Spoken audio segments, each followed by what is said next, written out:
Tenemos con nosotros, y así voy a empezar las introducciones, a un gallego de pro, el secretario de Estado de Defensa en su momento, consultor de la compañía Kelsen, político, Constantino Méndez, bienvenido. Gracias. Tenemos con nosotros al general Pedro Méndez de Vigo, que ha sido jefe de gabinete de varios secretarios de Estado, miembro de nuestro Consejo Asesor. Tenemos con nosotros a Ruth Ferrero, que es profesora del mundo académico y que va a participar hoy también con nosotros para darnos no quiero decir la visión académica, pero sí visiones estratégicas. Aprovecho para continuar a mi izquierda con Eugenia, y voy a recordar tu apellido porque va a ser Eugenia Hernández, perdóname, que veo que viene con muchas preguntas. Vamos a tener un debate muy interesante. Eugenia también es directora de la Unidad de Análisis de Inteligencia de la Escuela de Inteligencia Económica de la Universidad Autónoma de Madrid. Y, last but not least, tenemos con nosotros al embajador Ramón de Miguel, embajador en París, ha sido su último cargo, pero anteriormente ha sido secretario de Estado, primero de Asuntos Europeos, después de Asuntos Exteriores, es decir, abarcaba todo el ministerio, pero anteriormente también director general de Energía de la Unión Europea en la Comisión y jefe de gabinete de dos comisarios, del comisario Oreja y de Abel Matutes, también comisario.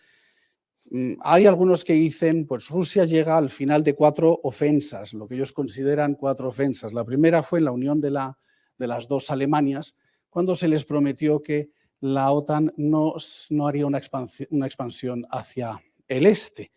Y bueno, pues la OTAN creada en 1949 con unos objetivos claros que luego os pediré que nos los recordéis cuáles eran esos objetivos y os preguntaré a dónde va la OTAN. En 1999 pues decidieron incluir a Polonia, la República Checa y Hungría, que se unieron a la OTAN en un momento en que las relaciones con Rusia pues eran muy buenas, eran positivas, no habían grandes conflictos, no generó la preocupación que generó después otras ampliaciones. Esta ampliación, además, se hizo con la promesa de no establecer bases permanentes y de no desplegar armas nucleares. Pero es que en 2004, unos añitos después, fueron Bulgaria, Estonia, Letonia, Lituania, Rumanía, Eslovaquia, Eslovenia, casi tengo que coger aire, y se integran en la OTAN, lo que considera Putin una traición y una marginalización de Rusia. Entonces, la pregunta que voy a lanzar a nuestros ponentes hoy es un tema de energía, la cosa va de gas, la cosa va de Europa, de cuál es el papel de Europa, dónde se tiene que situarse, está jugando su papel o no, va de la OTAN, va de Rusia, va de Estados Unidos o va de China, o de todo ello un poco. Bueno, yo primero diría que esto va de poder, no va de elementos digamos, tan puntuales, ¿no? Como podemos plantear en un principio. No va tampoco, yo creo, que la invasión de Ucrania, sí o no. Va de un realismo ofensivo, va de posicionarse en el mundo y va de generar una nueva arquitectura de seguridad mundial. El ruso tiene un conocimiento sobre el dolor y sobre dónde están los puntos donde hay que apretar para generar precisamente una reacción. Y lo que ha conseguido en estos pocos meses es, bueno, pues sin pegar un solo tiro, conseguir algunos de los objetivos que tenían preestablecidos. A mí me pareció inaudito que Biden dijera que el gasoducto Nord Stream, que está ya construido, no se va a abrir.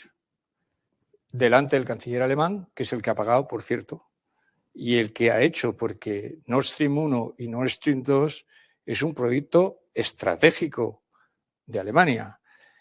No cualquier proyecto. No por casualidad ese gasoducto va por el fondo del mar Báltico, sin atravesar ni Letonia ni Polonia, que son las que tenía que haber atravesado, que son dos países de la Unión Europea, por cierto, y según parece también en muy buenas relaciones con Alemania. Pero Alemania se aseguró que ese gasoducto fuera directamente de San Petersburgo al norte de Alemania. Y no es cualquier cosa, porque Nord Stream son 55 billones de metros cúbicos y Nord Stream 2 otros 55, lo cual hace 110 billones de metros cúbicos. Para que podamos darnos idea de cuál es el volumen, nuestra conexión gasística con Argelia son 10 billones de metros cúbicos y esos son 110 billones de metros cúbicos. Por lo tanto, ahí hay un interés geoestratégico claro de Alemania que está en juego. No sé por qué los norteamericanos tienen nada que decir sobre nuestro abastecimiento de energía, a no ser que piensen que van a vender ellos el gas, pero para eso tendrían que hacer regasificadoras en Alemania, que no hay. Donde las hay es en España. Y, por cierto, el gas norteamericano, que podría llegar a Alemania perfectamente, no llega porque no hay interconexión. Y no hay interconexión porque un país miembro de la Unión, llamado Francia, ha decidido no respetar la directiva del mercado interior de electricidad y gas, y no hay prácticamente interconexiones con Francia. ¿Qué objetivos tiene Rusia? Pues yo creo que lo ha comentado antes Eugenia. Por un lado, hacer presión para reformar una arquitectura de seguridad europea con la que no está de acuerdo y que ha intentado modificar en alguna ocasión desde el año 2008. Luego, si quieren, podemos hablar sobre la propuesta de Medvedev a la Comisión Europea, que rechazó en ese momento, en el mes de junio del año 2008, unos meses antes de la invasión del ataque a Georgia. Recomponer una arquitectura de seguridad europea que esté de acuerdo con sus intereses geopolíticos y geoestratégicos. Rusia considera que esta arquitectura de seguridad se ha construido a espaldas de él y sin contar, digamos, con el peso específico que tiene como al menos potencia regional, y ahora se encuentra en un momento de gran masa militar que le permite mostrar ese músculo militar en las fronteras y hacer sentar a su tradicional enemigo, ¿no?, de tiempos de Guerra Fría a una mesa a negociar. En cuanto a ese, digamos que es el primer nivel de análisis. El segundo nivel, el que yo pondría ese análisis, es en el teatro geopolítico mundial y ver cómo se están estableciendo esa suerte de Guerra Fría que se lleva abierta unos años entre Estados Unidos y China, y cómo se están reforzando las alianzas estratégicas y energéticas entre China y Rusia para generar un bloque antagónico al que está construyendo Estados Unidos e intenta sostener también en el eje Indo-Pacífico. Quiero hacerte una pregunta muy sencilla de sí o no. ¿Crees que va a haber conflicto? ¿Crees que vamos a llegar a una...? Es que yo creo que ya hay conflicto. Hace 8 años que tenemos un conflicto. En algo que no estoy de acuerdo con Eugenia es que ha dicho que no ha habido ningún muerto ni ningún disparo. No, es que lleva habiendo muertos y disparos 13.000, sí, desde el año 2000. Yo he dicho desde las últimas... Quiere decir que el conflicto sigue abierto. Es que es una guerra civil. Bueno, pero que hay a lo que voy, entonces. vamos a ver a los tanques rusos entrando en Ucrania. No. Tú dices claramente que no. Constantino, el secretario de Estado, la OTAN fue creada para resolver situaciones y evitar conflictos, no para crearlos. Vamos a tener una conferencia en Madrid y Putin ha puesto de actualidad la OTAN. ¿Crees que ha revitalizado la OTAN este conflicto o al revés, está herido de muerte? ¿Cómo ves a la OTAN en el contexto de la geopolítica actual? Bueno, si agoto mi argumento anterior, debería decir, sin embargo, algo previo a contestarte directamente, y es que en el proceso que va desde la implosión hasta el día de hoy han sucedido muchas cosas. Claro. El impacto de la globalización, el proceso de revolución tecnológica podría seguir, y la presencia de nuevos actores que influyen a nivel regional y a nivel global, sustancialmente China. Y es un ejemplo paradigmático, ¿no? Pero estos nuevos actores no reconocen la situación anterior ni el statu quo, y entre ellos, esencialmente, Rusia. Y esos nuevos actores tampoco reconocen reglas internacionales y quieren hacer una revisión de lo que ha sido todo el ordenamiento jurídico sobre el que se ha sostenido la comunidad internacional. Para lo que es el sistema europeo, la OTAN ha jugado un papel decisivo de contención. Pero el cambio del pivote ha hecho que la OTAN, a su vez, se replanteara si Estados Unidos, digamos, eje principal en la OTAN, es capaz de sostener dos alineamientos tan alejados y tan sofisticados como el que tiene que hacer en Indo-Pacífico y el que tiene que hacer en el área atlántica. Y a su vez un conflicto de carácter aparentemente menor, pero que es lo que ellos llaman el de los free riders, aquellos gorrones que están ahí sin aportar financieramente ni el gasto suficiente ni las capacidades necesarias para alinear bien el potencial que la OTAN necesita, ¿no? Déjame contestarlo de otra manera. Yo creo que la OTAN está de vuelta, yo creo que la OTAN hay que replantearla, el concepto estratégico va a nacer en Madrid, ciertamente, pero yo creo que uno de los mensajes que lanza Putin en esta apuesta es hacer evidente que la Unión Europea es un ratón militar, es irrelevante, su poder normativo ya es muy escaso y no tiene esa capacidad de gestionar la seguridad de los europeos. Bueno, el conflicto, como ya se ha dicho, lo hay. Ya lo hay. Lo que hay, la pregunta es si va a haber conflicto armado, si va a haber intervención armada de Rusia. Bueno, no lo sabemos, porque no tenemos la bola de cristal. Pero lo que sí sabemos es que es posible. Es decir, que Rusia tiene todos los elementos desplegados para poder intervenir militarmente en Ucrania. Y además, de diversos modos. Tiene todas las opciones abiertas. Es decir, que puede hacer una pequeña incursión, digamos, quirúrgica, puede centrarse en la región del Donbass, puede ir más allá y establecer un corredor que una la región del Donbass con la península de Crimea, incluso tiene capacidad para ir más allá y llegar hasta Odessa e impedir la salida de Ucrania al Mar Negro. Todo eso es posible porque ha acumulado fuerzas militares con las capacidades suficientes para llevarlo a cabo.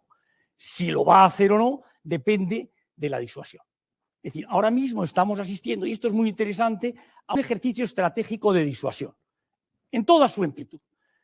Hasta hace muy poco, comentaba Ruth que esto ya viene de lejos, pero realmente no estábamos hablando de ello hasta estas Navidades. Las unidades que tiene desplegadas, y hoy hay una buena noticia, y es que hay una parte de esas unidades, las menos relevantes, que han iniciado previsiblemente un repliegue hacia el interior de Rusia, pero las unidades que tiene de todo tipo de capacidades militares, no solo de combate, que las tiene muy potentes, suficientes para arrollar cualquier defensa que quiera plantear Ucrania en un primer momento, sino tiene otro tipo de unidades, como unidades de la Guardia Nacional, o tiene unidades de policía militar, que no son unidades de combate, sino son unidades de control de la población.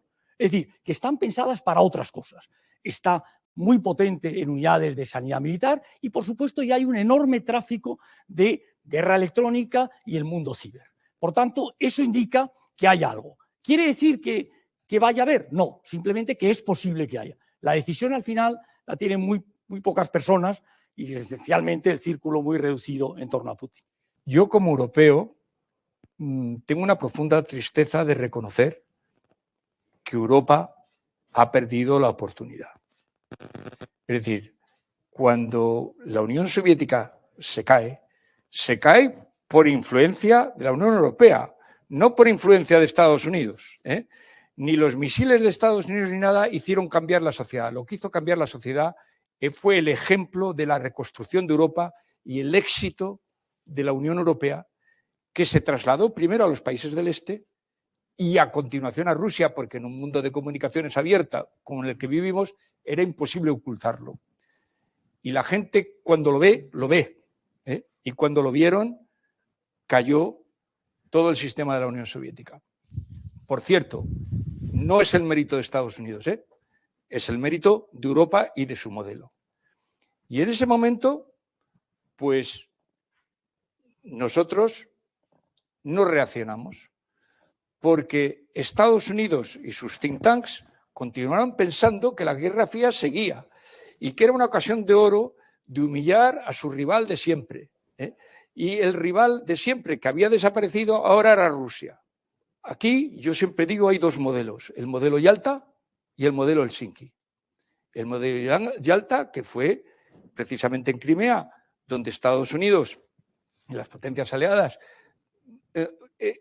establecieron la geografía de Europa en áreas de influencia, que eso es lo que le gusta a Estados Unidos, y el modelo Helsinki, que lo promovió Europa, el acta final del Helsinki del 75, que fue firmada por la Unión Soviética también, que creaba una sociedad europea de estados libres con respeto a sus fronteras y con el rechazo de la agresión y el uso de la fuerza para modificar esas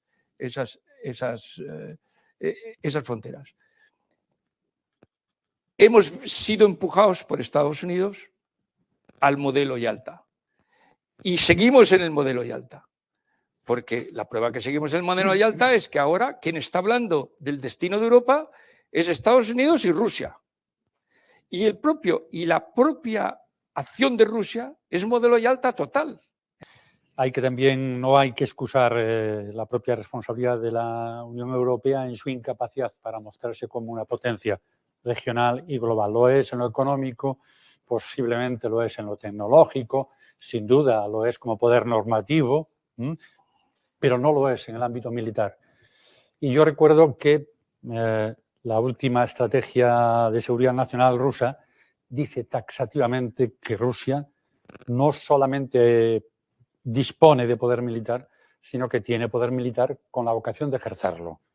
Y en el lenguaje de la confrontación, en ese lenguaje inevitable de conflicto, la Unión Europea ha cometido el error de no desarrollar su propia capacidad militar. Es que la única arquitectura militar real que ha defendido Europa es el vínculo transatlántico. Por lo tanto, creo que eso hay que reseñarlo y ahora estamos rasgándonos las vestiduras y además asumiendo de una manera absolutamente, para mí, incomprensible el discurso victimista de una Rusia que dice que están atacándola. Que están atacándola cuando invade Crimea y se salta el acta de Helsinki y se salta todo. Porque en realidad el derecho internacional se respeta cuando hay equilibrio de poder. Pero cuando estamos en una competición estratégica como la que estamos, el poder es otra cosa. Creo que hay que hacer una reflexión sobre cómo se inicia esta presión del dolor ruso sobre Ucrania. Hace unos meses vimos cómo utilizaban como carne de cañón a inmigrantes traídos desde Bagdad a través de Turquía, socio nuestro en OTAN, y los llevaban a la frontera con Bielorrusia. Y los presionaban como escudos humanos, como carne de cañón, a niños, a mujeres, para que Polonia reaccionara. El último gran discurso, el último gran gesto real de la canciller Merkel, que es lo único que podríamos llamar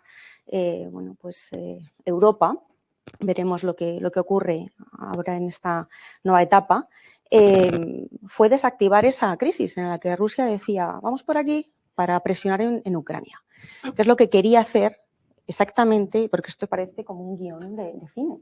O sea, Juegos Olímpicos de Beijing 2008, conflicto de Georgia. Juegos Olímpicos de Beijing invierno, y es que, oye, otra vez en las mismas, ¿no? Ya le ha dicho Xi Jinping, oye, no me fastidies esto, que ya bastante tenemos con lo que se me viene a mí con Taiwán, ¿no?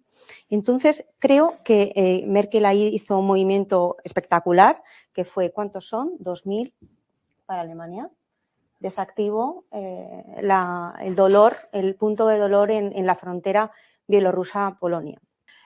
Lo que sí que se está reivindicando es esa reforma de la arquitectura de seguridad en la cual ellos no han estado. Y de nuevo, la situación, el momento crucial ahora es que tenemos en junio una cumbre para revisar el concepto de seguridad estratégica de la OTAN y estamos debatiendo en el marco europeo la autonomía estratégica.